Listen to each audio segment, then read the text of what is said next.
আসসালামু আলাইকুম রহমতুল্লাহি ওয়া বারাকাতুহু। সম্মানিত দর্শক, ত্রয়োদশ জাতীয় সংসদ নির্বাচনে যারা এমপি হিসেবে নির্বাচিত হয়েছিলেন তাদের শপথ গ্রহণ অনুষ্ঠান সম্পন্ন হয়েছে এবং এই অনুষ্ঠানে বিএনপির যারা প্রার্থী ছিলেন তারা একভাবে শপথ নিয়েছেন, আর জামাত এনসিপির যারা জোট সঙ্গী তারা অন্যভাবে শপথ নিয়েছেন।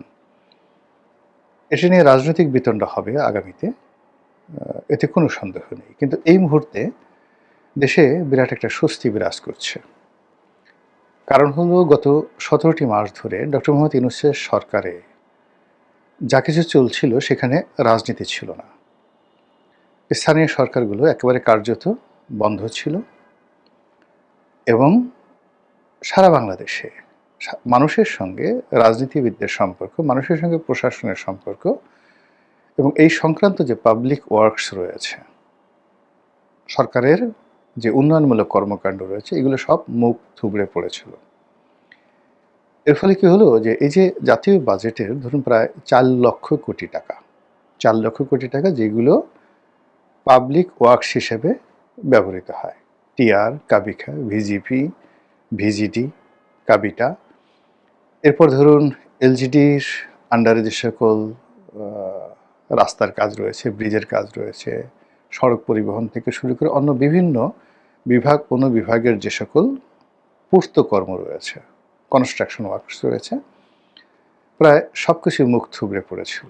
তো ৪ লক্ষ কোটি টাকা যদি নর্মাল নিয়মে ৫ বার করে ট্রানজ্যাকশন হয়, তাহলে ২০ লক্ষ কোটি টাকার ট্রানজ্যাকশন প্রতি বছর হিসাবে আমাদের গত ১৭ মাসে হয়নি। ফলে বোঝার চেষ্টা করুন যে আমাদের জিডিপি, আমাদের যে জাতীয় যে কর্মকাণ্ড, সেই কর্মকাণ্ডে যে অর্থনীতির যে ধস নেমেছে, এর কারণ হলো এই ২০ লক্ষ কোটি টাকার ট্রানজ্যাকশন হয়নি। ফলে জনগণের যে অর্থনৈতিক স্পন্দন, এটা বন্ধ ছিল। এখন এই রাজনৈতিক সরকার আসার পর এগুলো আবার পুরোদমে শুরু হবে। ইউনিয়ন নির্বাচন হবে, উপজেলা নির্বাচন হবে, পৌরসভা নির্বাচন হবে, সিটি কর্পোরেশন নির্বাচন হবে। রাজনীতির সমস্যা থাকবে, অর্থনীতির সমস্যা থাকবে, কিন্তু একটা গতি চলে আসবে। দ্বিতীয় যে বিষয়টি, সেটি হলো যে বিচার বিভাগ, সরকারি অফিসগুলোতে আমলাতন্ত্র ভীষণ রকম বেপরোয়া ছিল। ঘুষ, দুর্নীতি, অনিয়ম, অলসতা থেকে শুরু করে আরও সব কিছুতে। রাজনৈতিক সরকারের আন্ডারে এটি সম্ভব হবে না। এখন মন্ত্রী আছে, এমপি আছে এবং তাদের যে জবাবদিহিতার যে জায়গা, সেই জায়গাতে আমলারা আগের যে কোনো সময়ের চেয়ে এখন গণমুখী হতে বাধ্য। তো এই কারণে আসলে যারা রাজনীতি করেন না কিন্তু দেশ নিয়ে চিন্তা করেন, দেশের অর্থনীতির সাথে জড়িত, তারা সবাই আপাতত স্বস্তির নিঃশ্বাস ফেলেছে। কিন্তু এখানে যে মূল বিষয়টি রয়ে গেছে সেটি হলো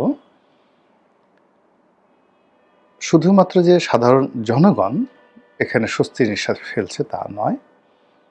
এই মুহূর্তে বাংলাদেশের রাজনীতি থেকে যারা দূরে আছে এবং ইউনূস সরকারের জমানাতে মবের কারণে হোক, বিভিন্ন কারণে হোক, তারা পালিয়ে আছে, অনেকে দেশ ছেড়েছে, সেই আওয়ামী লীগের যারা নেতৃবৃন্দ রয়েছেন তারাও এই সময়টিতে স্বস্তির নিঃশ্বাস ফেলছেন। একটি নির্ভরযোগ্য সূত্রে জানতে পারলাম যে আজকে তারেক রহমান সাহেব যে প্রধানমন্ত্রী রূপে শপথ নিলেন, তার দলের সংসদ সদস্যরা শপথ নিলেন, জামাতের আমির শপথ নিলেন, জামাতের ১১ দলীয় জোট শপথ নিল, এতে করে কলকাতাতে আওয়ামী লীগের যারা লোকজন তারা মিষ্টি বিতরণ করেছে বিভিন্ন কারণে। আমি যদি ইতিবাচক ধরি, ইতিবাচক হলো যে এখন যে দৌড়টি হবে, রাজনীতির যে প্রতিযোগিতাটি হবে, সেটি গণতান্ত্রিক পদ্ধতিতে। পার্লামেন্টে বিতর্ক হবে, রাজপথে আন্দোলন হবে, সরকারের সমালোচনা হবে এবং সব কিছুর মধ্যে একটা গণতন্ত্র থাকবে। আর সেই গণতন্ত্রের সবচেয়ে বড় stake till now Awami League. একক দল হিসেবে এখন বিএনপির হয়তো অনেক নতুন নতুন শুভার্থী, 5% যাকে বলা হয়, তার নতুন সমর্থক জুটে গেছে ক্ষমতা আসার সঙ্গে সঙ্গে। কিন্তু দুটো দলের মধ্যে থেকে যদি আপনি চিন্তা করেন যে স্টিল বিএনপির চাইতে আওয়ামী লীগের সাংগঠনিক ক্ষমতা বেশি, জনসমর্থন বেশি, এবং গত 17 মাসে সেটা আরও বৃদ্ধি পেয়েছে জনপ্রিয়তায়। মানে মানুষ বলার চেষ্টা করছেন যে লাউ সেই কদু, এটা নয়, বরং শেখ হাসিনার জমানাতে ভালো ছিলাম। এর কারণ হলো ওই যে 20 লক্ষ কোটি টাকার যে ওয়ার্কস, পাবলিক ওয়ার্কস, এর সঙ্গে অন্তত 2 কোটি লোক সরাসরি জড়িত ছিল। তো এই 2 কোটি লোকের তো পেটে টান পড়েছে। কে আওয়ামী লীগ করে, কে বিএনপি করে, ডাজ নট ম্যাটার। তিনি এই 17 মাসে তাদের এই 2 কোটি পরিবারের যে অসহনীয় অবস্থা, তারা শেখ হাসিনাকে মনে করেছে যে তার অধীনেই এই বাংলাদেশ এগিয়ে গেছে এবং এটা সম্ভব, অতএব তিনি ফিরে আসেন। এখন নতুন সরকার তারেক রহমান সাহেব তারা যদি এই পূর্ত কাজগুলো করতে পারেন, দুর্নীতি আগের চেয়ে কম হয়, লোকজনের মধ্যে প্রতিযোগিতায় বেশি হয়, সঙ্গতের কারণে লোকজন আর শেখ হাসিনার নাম আগের মতো না নিয়ে তারেক রহমান সাহেবের নাম নেবেন। এটা হলো এক কারণ। দ্বিতীয় কারণ হলো যে এই যে এখানে কলকাতাতে যে মিষ্টি বিতরণ হলো, যে এই রাজনৈতিক কর্মকাণ্ডে সঙ্গতির কারণে আওয়ামী লীগের যারা নেতাকর্মী রয়েছেন তারা অংশগ্রহণ করতে পারবেন, এবং এই যে রাজনীতির যে রেস, প্রতিযোগিতা, এই প্রতিযোগিতাতে আওয়ামী লীগ অপরিহার্য হয়ে পড়বে, বিএনপির জন্য অপরিহার্য হয়ে পড়বে, জামাতের জন্য অপরিহার্য হয়ে পড়বে। যারা সফল হবেন এই রাজনীতির রেসে, এখন বিএনপি ভার্সেস জামাত, তাদের এই রেসে যারা সফল হবেন তারা এক পক্ষে থাকবেন, আর যারা ব্যর্থ হবেন তারা তাদের দল ভারী করার জন্য আওয়ামী লীগকে টেনে নেবেন। বিরোধী দল হিসেবে যদি জামাত খুশি হয় বা তারা যদি খুব সফল হয়ে যায়, তাহলে জামাত ক্ষমতায় আসবে পরবর্তী নির্বাচনে, আর বিএনপি তখন প্রমাদ গুনবে যে জামাতকে মাঠে মোকাবেলা করার জন্য আওয়ামী লীগের সহযোগিতা দরকার। তখন ক্ষমতাসীন বিএনপি তারাই এটাকে একটা উইন্ডো তৈরি করে দেবে।